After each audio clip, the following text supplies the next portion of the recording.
Hello friends, तो एक बार फिर से हम एक नया फिजिक्स का यहाँ एक्सपेरिमेंट परफॉर्म करने की कोशिश करेंगे। तो ये कुछ 12th क्लास के बच्चे हैं जो लगातार मेहनत करते रहते हैं रात दिन। और यहाँ ये बच्चे रात को यहाँ एक्सपेरिमेंट की प्रैक्टिस भी कर रहे हैं। तो उनके साथ साथ हम थोड़ा समझने की कोशिश भी करते हैं। एक ये प्रैक्टिकल है, मिनिमम डेविएशन कैलकुलेट करेंगे विद द हेल्प ऑफ ये प्रिज्म। तो अभी स्टार्ट करते हैं। तो सबसे पहले मैं मिस्टर दीपक से यहाँ इसके बारे में पूछूंगा कि ये प्रैक्टिकल कैसे स्टार्ट होता है।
एंगल से हम देखें ना तो आगे वाली पिन हमें दिखनी नहीं चाहिए, आगे पीछे हो एकदम जस्ट लाइन में। जैसे हम असेंबली में खड़े होते हैं, आगे वाला पर्सन हमें दिखाई नहीं देता ना, वैसे ही हमें करना है इसको। स्ट्रेट में रखना है, मतलब एकदम स्ट्रेट फॉरवर्ड में रखना है। स्ट्रेट फॉरवर्ड में रखना है। जैसे इस पिन को हम देखेंगे तो आगे वाली पिन हमें दिखनी नहीं चाहिए, दिखनी चाहिए बिल्कुल, मतलब एकदम 90 डिग्री एंगल पे रखना है हमको। फिर प्रिज्म को हम अपने फिक्स ही रखेंगे।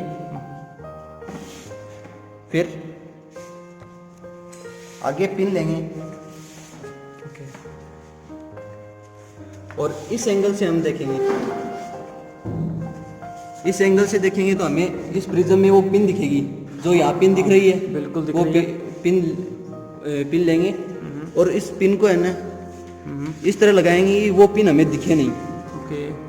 और प्रिज्म हमारा ध्यान रहेगी, प्रिज्म हमारा हिले नहीं। इस तरह से लगाएंगे कि वो पिन हमें दिखे नहीं।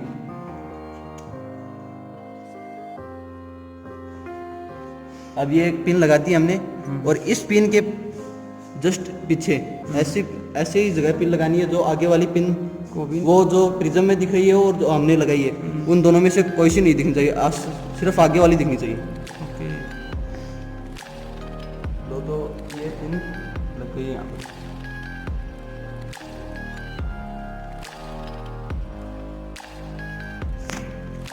ये जो एक मिनट मैं भी इसको थोड़ा हाँ वॉच कर लेता हूँ। देखना कि वो ये पिन दिखेगी, आगे वाली नहीं दिखेगी आपको। ये बिल्कुल एक स्ट्रेट लाइन में होनी चाहिए। वो जो प्रिज्म में दिख रही है, ये जो आपको पिन दिख रही है यहाँ पे, ये जो पिन दिख रही है उस बिल्कुल वो इसके सीधी लाइन में, एक स्ट्रेट लाइन में रखेंगे। ओके, ये मैं देखने की कोशिश कर रहा हूँ लगातार। हाँ, स्ट्रेट लाइन में रखेंगे। ये देखो आगे वाली पिन हमें दिखाई नहीं दे रही। जी जी, ये मैं इसको जूम भी कर दिया है इसको। हाँ, आगे वाली पिन हमें दिखाई नहीं दे रही। वो जो प्रिज्म में दिखाई दे रही है वो पिन हमें दिखाई नहीं दे रही। इस तरह लाइन में रखेंगे हम। जी जी जी। फिर हम पिंस को निकाल लेंगे, प्रिज्म को और पिंस को निकाल लेंगे।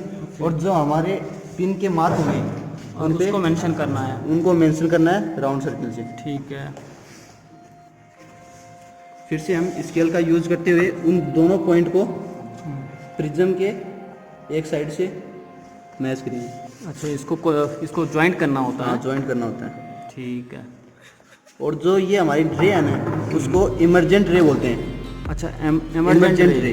ओके, इमरजेंट रे, ये इंसिडेंट रे और ये इमरजेंट रे। ठीक है।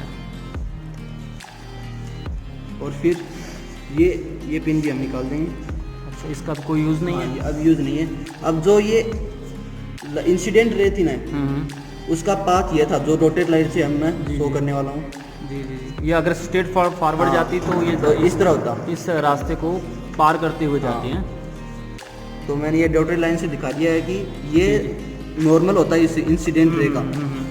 और अब जो मैं बनाने जा रहा हूँ वो रिफ्लेक्टेड रे है, जो प्रिज्म से हमें दिखाई दे रही थी पिन के थ्रू। ओके। जो हमें डेविएशन एंगल, जी जी।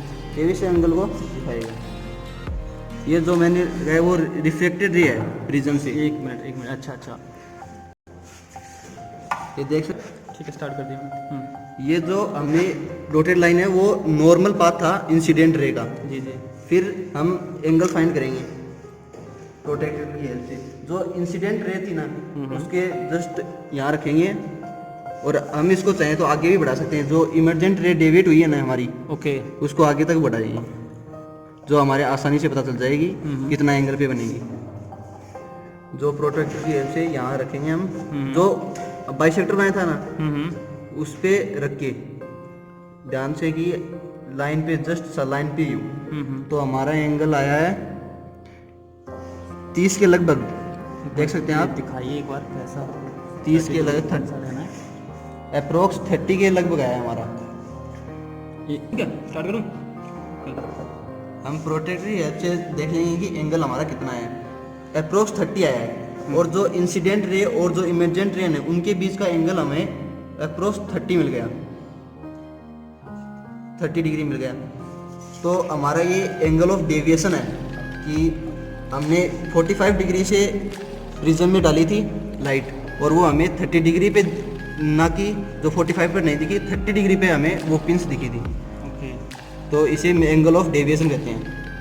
तो यहाँ आप मेंशन कर दीजिएगा angle of deviation. Angle of deviation को डेल्टा से डिनोट करते हैं, मिनिमम डेविएशन।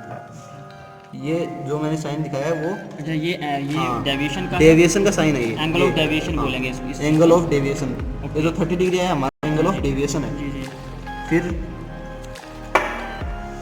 जो मैथमेटिक के हेल्प से,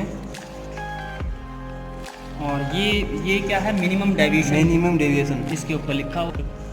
तो यहाँ अब हम कुछ इसके मैथमेटिकल कैलकुलेशन के बारे में भी समझने की कोशिश करते हैं। मिस्टर दीपक इसको और एलाबोरेट करने वाला है।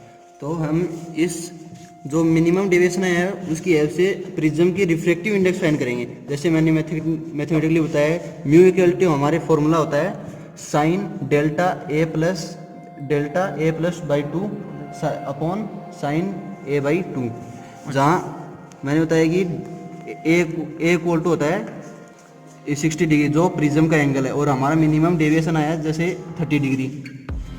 फिर हम वैल्यू रखेंगे, जैसे यहाँ साइन डेल्टा की वैल्यू आई थी हमारी 30 डिग्री, और ये होता है 60 और ये 2। तो यहाँ इसको दिखा दीजिएगा 30 कहाँ से। 30 डिग्री, ये जो एंगल आया है हमारा मिनिमम डेविएशन का। और फॉर्मूला में हम रखेंगे, और फिर हम इसको कैलकुलेट करेंगे तो हमारा आएगा mu equal to sine 45 upon sine 30। और म्यू इक्वल टू साइन 45 की वैल्यू होती है 1/√2 और sin 30 की वैल्यू होती है 1/2। ओके। हम इसको सॉल्व करेंगे तो आंसर आएगा 1.414, जो प्रिज्म का रिफ्रैक्टिव इंडेक्स है। प्रिज्म का रिफ्रैक्टिव इंडेक्स है। तो इस प्रकार से हम किसी भी एंगल को लेकर किसी भी प्रिज्म का हम रिफ्रैक्टिव इंडेक्स बता सकते हैं। जैसे मैंने यहाँ 45 लिया, आप किसी भी एंगल को ले सकते हैं 45, जैसे 50, कुछ भी ले सकते हैं। फिर उससे हमें प्रिज्म का मिनिमम डेविएशन भी पता चल जाएगा और रिफ्रैक्टिव इंडेक्स भी पता चल जाएगा। तो मिस्टर दीपक, मैं यहाँ थोड़ा सा जानना चाहता हूँ इसके बारे में कि जैसे आपने एंगल ऑफ ये इंसिडेंट रे चेंज किया तो डेविएशन भी आई थिंक चेंज होगा। हाँ। तो क्या इसकी जो आपकी डेविएशन आई, वैल्यू आई, तो वो भी चेंज होगी या उसमें कोई बदलाव नहीं देखने को मिलेगा? नहीं, वो रिफ्लेक्टिव इंडेक्स चेंज नहीं हुआ, क्योंकि हमने वही प्रिज्म काम नहीं लिया है। उसी प्रिज्म के अंदर हमने लाइट इंसिडेंट करवाई है 60 डिग्री एंगल से। मतलब हमने 60 डिग्री एंगल ले लिया और उसका हम मान लेते हैं 45 डिग्री आया। 45 डिग्री आया मिनिमम डेविएशन। तो हमारी म्यू की वैल्यू वही आएगी जो रिफ्लेक्टिव इंडेक्स, जो हमने प्रिज्म थोड़ा ना चेंज किया है। हमने मिनिमम डेविएशन तो एंगल जिस इंसिडेंट रे डाल रहे हैं उसी का तो एंगल चेंज किया है, प्रिज्म तो हमने चेंज ही नहीं किया। तो म्यू की वैल्यू वही आएगी, रिफ्लेक्टिव इंडेक्स सेम रहेगा। मतलब कहने का मतलब ये, अगर एक सेम प्रिज्म होगा और अगर हम डिफरेंट एंगल से भी उसकी वैल्यू को आइडेंटिफाई करना चाहेंगे तो उसकी जो वैल्यू मतलब कि मिनिमम डेविएशन होगा वो सेम रहेगा इस एक सेम पर्टिकुलर प्रिज्म के लिए। हाँ। अगर हम प्रिज्म चेंज करते हैं तो डेविएशन चेंज आएगा। आपका कहने का मतलब ये हुआ, हाँ है ना? बिल्कुल।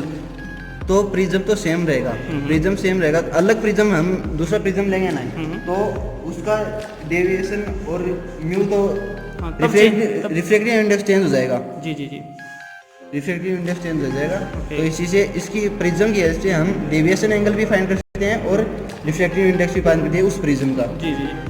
चलिए, आपने बहुत अच्छी इन्फॉर्मेशन शेयर की है। थैंक्स और good luck for your exam. Thank you, thanks for watching. बीच में मैं आपको बहुत सारी कैलकुलेशन दिखाने के बाद यहाँ कुछ उनके 12th स्टैंडर्ड जो आज लगातार रात दिन मेहनत कर रहे हैं, उन बच्चों की बुक्स आप देख सकते हैं, कितनी मेहनती बच्चे हैं। और ये इंस्ट्रूमेंट लगा करके आज लगता है रात भर इन्हीं इंस्ट्रूमेंट के साथ, पूरी गेमिंग के साथ, प्लानिंग के साथ ये करते रहेंगे और सुबह एग्ज़ाम देंगे। तो मैं सबसे पहले इनको ऑल द बेस्ट कह देता हूँ इन बच्चों को, और इनके एग्ज़ाम के लिए और बेस्ट विशेज़। तो एक बार सभी ये बच्चे ये कह दें कि इस चैनल को सब्सक्राइब करें, इस चैनल को सब्सक्राइब करें, शेयर करें और लाइक करें please. Okay, bye bye, thanks, good night, bye bye.